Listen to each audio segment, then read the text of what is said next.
Now I got a lot of days. I got to recover. All right, today's YouTube video is going to be a very special episode. It's not the final episode of my NFL series because I got two more episodes. And once I get to this episode and then tomorrow's episode, then Tuesday will be the final episode. So some of you might get upset if your favorite football team or favorite player from that era wasn't mentioned. It's okay. It happens. All right, now it's going to be Terry Bradshaw. That's right, Terry Bradshaw from the 1970s, when he was with the Pittsburgh Steelers, versus my favorite, Tom Brady and them New England Patriots. I know y'all gonna hate anyway.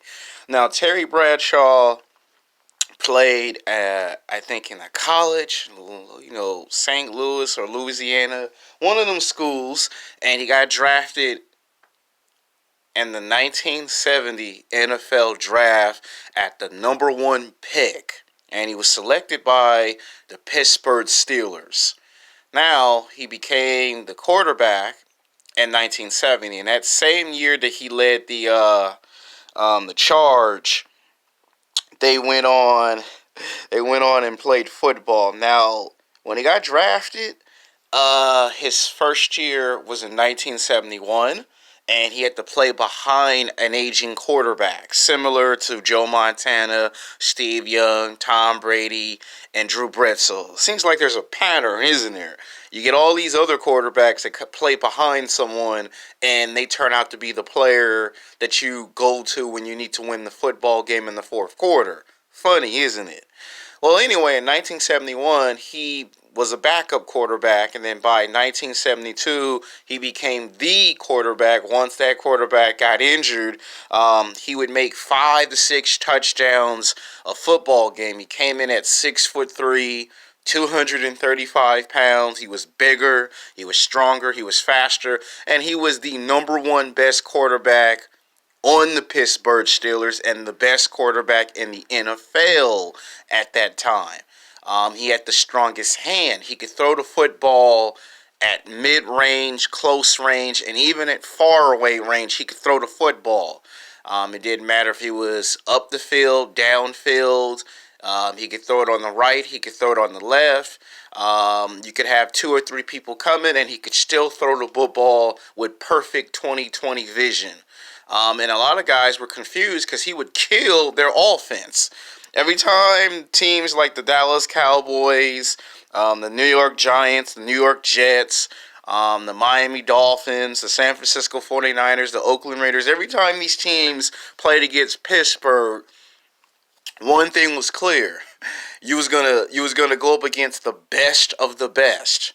And he was kicking ass and taking names. Right when he came out of the gate, he was just kicking ass and taking names. It didn't matter to him if it was daytime, nighttime, sun, rain. He would play in all weather conditions and still throw the football and still win 85% of their football games. And people just could not figure Terry Bradshaw off. He was like a new conventional quarterback in those 1970s. I mean, the way he would, have that look in his eyes, the intensity, the killer instinct, he was serious, all business. He wasn't joking on the sidelines. He was out there performing at a high competitive level. And then finally by 1974, they won their first Super Bowl.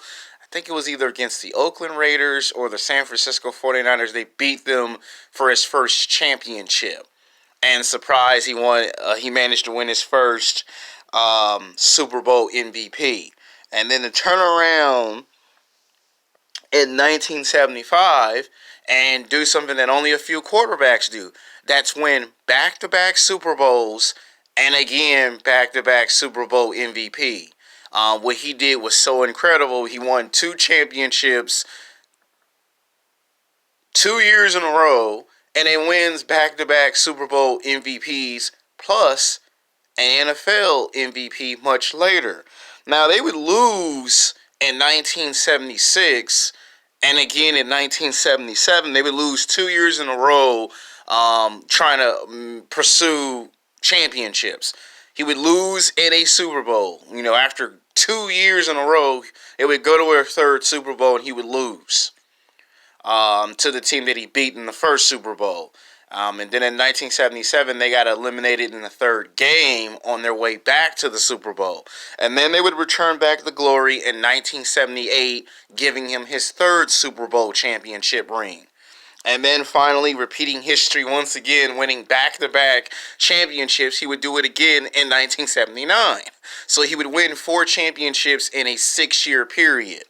And of course, when he had done this, no one anticipated that in 1975 he would go for 209 yards and then turn around in 1975 and go for 309 yards. So he had rushed over 1,000 yards in 2 years, something that most quarterbacks have to do their whole entire NFL career. He would do in a blink of an eye. 4 championships in 6 years. You win back-to-back MVPs, Super Bowl MVPs, then the NFL MVP. And then finally, when we approached 1980, he, got some injuries. 1981, he was injured again. And then by 1982, he tried to make one last push back to the playoffs. They got back into the playoffs, but it would get beat again in the third game, which he was trying to do something that had not been done, and that is win 5 championships, because that's what he was trying to aim for, was 5. And then finally in 1983, which would mark his final season in NFL, which shocked a lot of people. He was like 34, 35 years old when he had actually done that. A lot of people thought he could have played maybe 5 more years, but he felt, I've been in the NFL for like 12, 13 seasons. No point in playing in my late 30s, early 40s. So he would retire as the best football player in the NFL at that time. By the time we got into the 80s, you could see there was a new era. Joe Montana had came, and he played against Joe Montana and kind of saw that Joe Montana was going to become the new quarterback of the 49ers and of the NFL. And you could see there was kind of like a passing of the torch. The man passes this to the man of the 1980s. So he was the man in the 1970s. But when it came to the 80s, Joe Montana had showed up. Dan Marino, John Elway, Barry Sanders, Deion Sanders, Herschel Walker, Bo Jackson, all these other players popped up in the 1980s and 90s. And he kind of saw an era where the game would just go to a new level, one even higher than he took it. So that's Terry Bradshaw. Now, we all should know the story by now of Tom Brady. I mean, for you who don't, he came in the 2000 NFL draft. And guess what happened? He got picked very late. And when I mean late, yes, I have the script with me. He got picked in the 6th round. And he was 199. He had to wait for almost 6 hours of anticipation to get picked. And the same thing that happened to Dan Marino is the same thing that happened to Tom Brady. Tom Brady thought he was going to be a 49er. It never happened. He thought he was going to be playing for the Cowboys. It never happened. He thought he was going to be playing for other teams. It didn't happen. And then he got picked by the New England Patriots. And he was a backup quarterback. At one point, he almost was going to consider a career in baseball, because he did get signed to a contract to play for a professional baseball team, but he hadn't played baseball yet because someone tried to talk him into playing football, and he wanted to play professional football, and if he couldn't get into the NFL, then he would try baseball, because he was good at baseball too. He was like Deion Sanders. He was good at football and baseball. And surprise, surprise, he got picked. Now, nobody thought he was going to be a good prospect. He had played at Michigan. He played college football. He was good at his quarterback position in college football, but this was the NFL.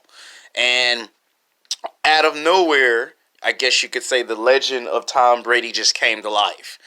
Drew Bradshaw was the quarterback of the New England Patriots.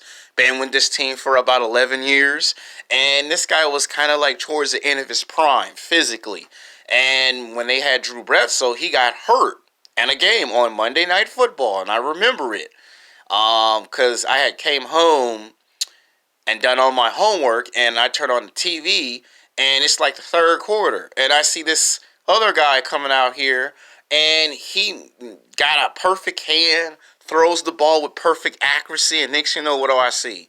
I see Tom Brady go for a drive in the end zone, touchdown. Patriots, because it's like, I think the score was like 30-10. Then all of a sudden it was 20-30. Then it was 27-30, and all of a sudden the game was tied up. And all Tom Brady did was throw the ball 3 times. They put him back on the bench, and at that time I was like, why is the coach putting this guy back on the bench when this guy got you back in the football game? And then the team, make it 35 or 40-30. They put Tom Brady back out there, and Tom Brady ties it up, and then they win the game. And then next thing you know, Tom Brady wins 2 games, 3, 4, 5, 6, 7, 8, 9 games in a row just by being the backup quarterback. And it became apparent that he was bigger, stronger, faster than Drew Bledsoe, and he led them to their first Super Bowl championship in 2001. They won their first championship. Surprise, surprise, they won their first championship, and Tom Brady, became the face of the Patriots. And everybody booed Drew Bledsoe because he retired, so they booed him because he wasn't much of a football player at that point. Now, in 2002, the Patriots got knocked out of the playoffs, on their way to going back to the Super Bowl. And then in 2003 and 2004, Tom Brady won back-to-back Super Bowl championships. And it gave him a record of 3 championships. By this time, he managed to win, MVP twice. He won MVP 2 years in a row, and then if you go back to when he won his first championship, so he had won 3 championships, 3 NFL Super Bowl MVPs, and that same season won an NFL MVP. And then, of course, we all know what happened in 2005. They failed. They got beat, and then he didn't make it back. 2006, for 2 years, they couldn't make it back to the Super Bowl. And then in 2007, he made it back to the Super Bowl with the perfect record. Won all their football games, the preseason and season, and had a chance to do something that only a few great teams has ever done. That's win a championship with a perfect record, which didn't happen because Eli and the New York Giants defense just knocked the Patriots out. Tom Brady got sacked a total of 11 times and fumbled the football 3 times. And this was the first time we saw Tom Brady play terrible in a Super Bowl. He didn't do good in the first quarter, second quarter. He came back in the third. He made a comeback in the fourth, but they still lost by like 3 points. And then, of course, we wouldn't see him again in 2008, 2009, 2010, 2011. For 4 years, the Patriots would not make the Super Bowl. Then they would come back in 2012 for a Super Bowl rematch against the New York Giants. And again, he would lose to the Giants by 1 point. Again, he would lose to Eli, Manny, and those New York Giants. Didn't go in 2004, but made a return back in 2015 and won his 4th Super Bowl championship with another Super Bowl MVP, giving him 4 Super Bowl MVPs, 4 championships, and he would get beat again in 2016, but he would return again in 2017 and win 5 championships. He would lose in 2018 against the Philadelphia Eagles in a Super Bowl rematch. And then, of course, they went back to the Super Bowl in 2019, and they knocked off and beat those Rams. And Tom Brady has now got 6 championships. So the legend of Tom Brady just keeps getting better and better. To be in his 40s, to do something that Joe Montana, Dan Marino, and quarterbacks that came before him couldn't do, he managed to do. To play 20 plus years of professional football and win 6 championships and have 8 to 9 Super Bowl appearances is incredibly great. And then he's going to come back for the 2020 NFL season. So who is better in their prime? Now, Terry Bradshaw got 4 Super Bowl championships, and he did lose a Super Bowl, which could have gotten him 5 championships. So, by a slight hair, I got to give it to Tom Brady because it won't be that noticeable, but it would be noticeable because Bradshaw was trying to go for 5, and if he could win 5, he would have tried to gone for 6. Tom Brady took that concept and ran with it. So you look at guys like Joe Montana and Terry Bradshaw, who evenly have 4 apiece, who gone to the Super Bowl and lost 1 here or there. Here's Tom Brady, who perseveres through all of that and managed to do what both couldn't do. So by a slight hair, I'm giving it to Tom Brady and the New England Patriots.